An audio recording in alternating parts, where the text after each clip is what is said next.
ملک بھر میں یوم پاکستان ملی جوش و جذبے سے منایا جا رہا ہے۔ دن کا آغاز توپوں کی سلامی سے ہوا۔ ملک کی سلامتی کے لیے دعائیں کی گئیں۔ صدر آصف علی زرداری نے نوڈیرو ہاؤس میں پرچم کشائی کی۔ وزیر اعظم شہباز شریف نے لاہور میں پرچم کشائی کی۔ مزار اقبال پر گارڈز کی تبدیلی کی پروقار تقریب ہوئی۔ گورنر سندھ نہال ہاشمی، وزیر اعلیٰ سندھ مراد علی شاہ اور میئر کراچی مرتضی وہاب نے مزار قائد پر حاضری دی اور فاتحہ خوانی کی۔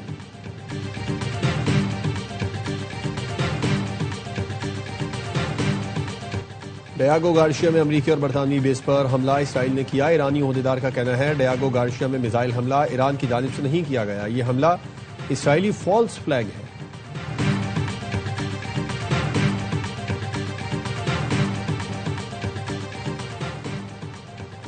یوم پاکستان پر صدر آصف علی زرداری اور وزیر اعظم شہباز شریف کا قیام پاکستان کے لیے جدوجہد کرنے والوں کو خراج عقیدت۔ صدر آصف علی زرداری نے پیغام میں کہا، قائد اعظم کا علیحدہ وطن کے قیام کا فیصلہ نہایت دانشمندانہ تھا۔ معرکہ حق کے دوران دشمن کی جارحیت کا بے خوفی سے مقابلہ کیا۔ وزیر اعظم نے کہا، مسلح افواج اور قانون نافذ کرنے والے ادارے ملک کی آزادی اور خود مختاری کا دفاع کر رہے ہیں۔ معرکہ حق آپریشن بنیان المرصوص میں پاکستان کے مسلح افواج نے اپنے دشمن کو دندان شکن جواب دے کر سنہرا باب رقم کیا۔ طالبان کی غاصب ٹولے کی بلا اشتعال جارحیت کا جواب آپریشن غضب للحق کے ذریعے دیا گیا۔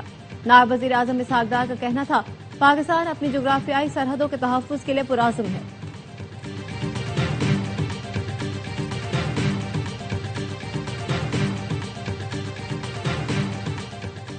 عسکری قیادت کی یوم پاکستان پر قوم کو مبارکباد۔ Field marshal Syed Asim Munir, naval chief admiral Naveed Ashraf اور air chief marshal Zaheer Ahmed Babar Sidhu نے پیغام میں کہا، آج کا دن ایمان، امیدوار اور استقامت کی علامت ہے۔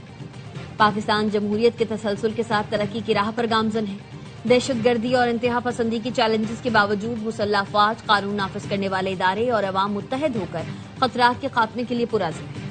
پاکستان بطور ذمہ دار ریاست امن و استحکام کے فروغ کے لیے کردار ادا کرتا رہے گا۔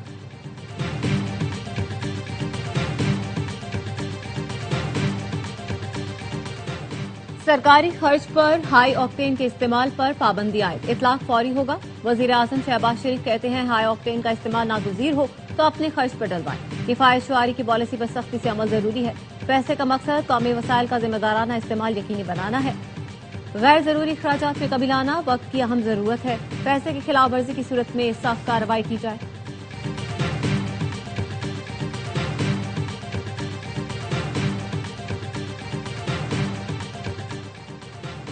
جیٹ فیول کی قیمت میں 46 روپے فی لیٹر اضافہ، 1 لیٹر 388 روپے کا ہو گیا۔ مشرق وسطی میں جنگ کے باعث دنیا کی 20 بڑی ایئر لائنز کو 53 ارب ڈالرز کا نقصان۔ فائنینشل ٹائمز کے مطابق جنگ نے خلیجی ممالک کے ہوائی اڈوں اور پروازوں کو متاثر کیا۔ ایئر لائن انڈسٹری کو کورونا وبا کے بعد بدترین بحران کی لپیٹ میں ہے۔ جیٹ فیول کی قیمت دگنی ہو چکی ہے، جس کے باعث ٹکٹوں میں اضافے کا خدشہ ہے۔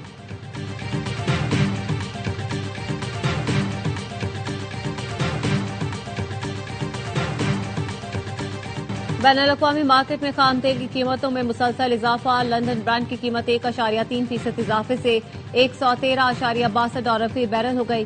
امریکی WTI 1% اضافے سے 99 ڈالر فی بیرل کا ہو گیا۔ سربراہ عالمی توانائی ایجنسی فتح بیرول کہتے ہیں، موجودہ بحران 1970 کی دہائی کے تیل بحران سے بھی بدتر ہے۔ موجودہ مسائل کا بہترین حل آبنائے ہرمز کو دوبارہ کھولنا ہے۔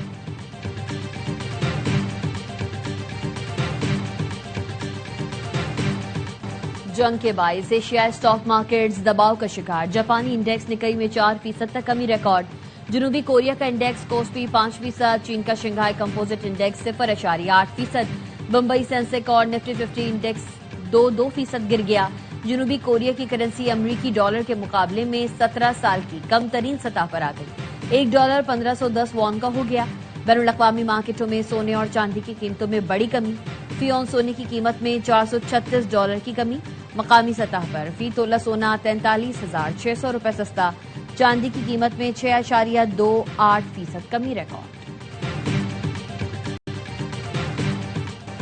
اسرائیل کے ایران میں آبادیوں پر حملے، تہران سمیت دیگر شہروں پر بمباری۔ تبریز پر حملے میں 6 افراد شہید، 40 سے زائد زخمی۔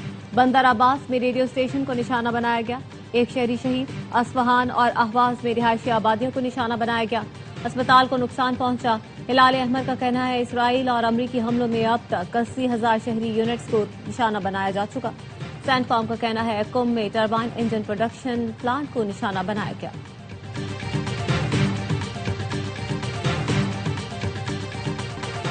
ایران کی اسرائیل پر کلسٹر بموں کی بارش، ڈیفنس سسٹم ایرانی میزائلوں کو روکنے میں ناکام رہا۔ اسرائیل میں بڑے پیمانے پر تباہی، میزائل اسرائیل کے جنوبی اور وسطی علاقوں میں گرے۔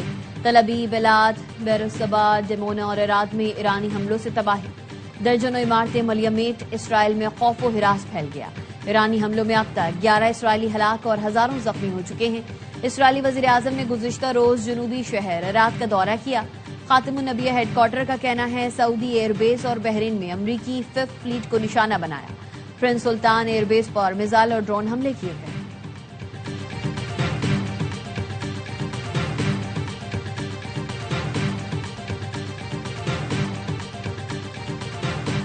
آبنائے ہرمز کھولنے کے ٹرمپ کے ایران کو دیے الٹیمیٹم کو 14 گھنٹے باقی۔ ٹرمپ نے پاکستانی وقت کے مطابق اتوار کو صبح 5 بجے ٹروتھ سوشل پر پوسٹ میں الٹیمیٹم دیا تھا۔ ٹرمپ کی دھمکی پر ایرانی فوج کا سخت رد عمل، کہا دشمن نے ایندھن اور توانائی انفراسٹرکچر کو نشانہ بنایا تو جواب بھی شدید ہوگا۔ امریکہ اور اسرائیل کی توانائی، آئی ٹی اور واٹر ڈی سیلینیشن پلانٹس ہدف بنیں گے۔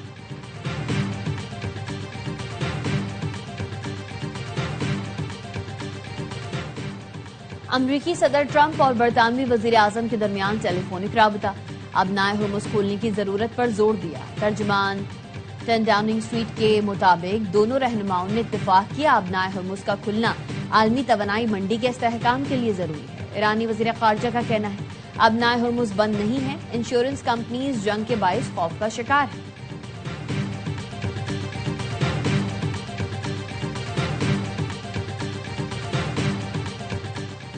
آبنائے ہرمز کی ناکہ بندی کے خلاف ہے، معاملے کو عالمی صورتحال کے تناظر میں دیکھا جانا چاہیے۔ روسی وزارت خارجہ کا کہنا ہے امید ہے امریکہ عقل مندی کا مظاہرہ کرے گا اور ایران میں نیوکلیئر پاور پلانٹ کو نشانہ نہیں بنائے گا۔ چین کا کہنا ہے آبنائے ہرمز کے بحران کو ختم کرنے کے لیے مذاکرات کا راستہ اپنایا جائے، کشیدگی بڑھنے سے پورا خطہ افراتفری میں مبتلا ہو جائے گا۔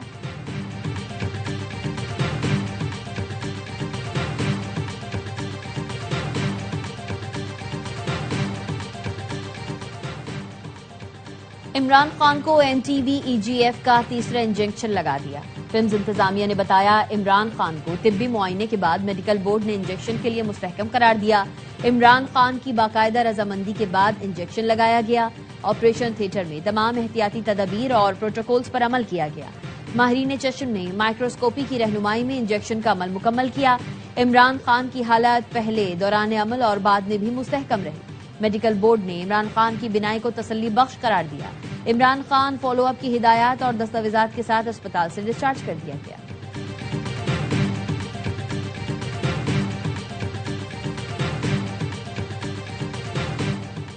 چیلنجز سے نمٹنے کے لیے اتحاد ضروری ہے، کوئی ہمارے ملک کی طرف میلی آنکھ سے نہیں دیکھ سکتا۔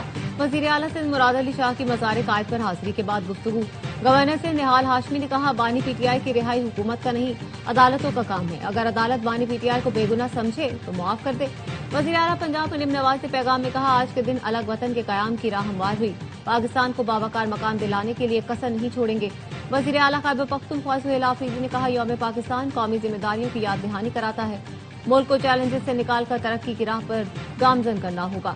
وزیر اعلیٰ بلوچستان سرفراز بگٹی نے کہا آج کا دن یاد دلاتا ہے کہ اتحاد اور نظم و ضبط سے ہی منزل پا سکتے ہیں۔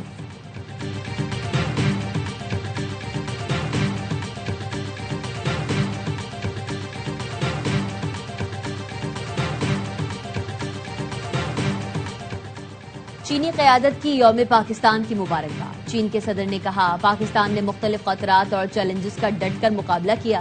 پاکستان نے قومی ترقی کو فروغ دیا جس سے خطے میں امن، استحکام، خوشحالی کو فروغ ملا۔ برطانوی بادشاہ چارلز نے یوم پاکستان پر پیغام میں کہا پاکستان ایک خوبصورت ملک ہے، برطانیہ میں مقیم پاکستانی کمیونٹی کی خدمات قابل تحسین ہیں جن کی قدر کرتے ہیں۔ نیو یارک ایئرپورٹ پر ایئر کینیڈا کا طیارہ لینڈنگ کے دوران ٹرک سے ٹکرا گیا، طیارے کا اگلا حصہ تباہ۔ غیر ملکی میڈیا کے مطابق 5 فائر فائٹر سمیت 100 سے زائد مسافر زخمی۔ واقعے کی تحقیقات شروع کر دی گئی۔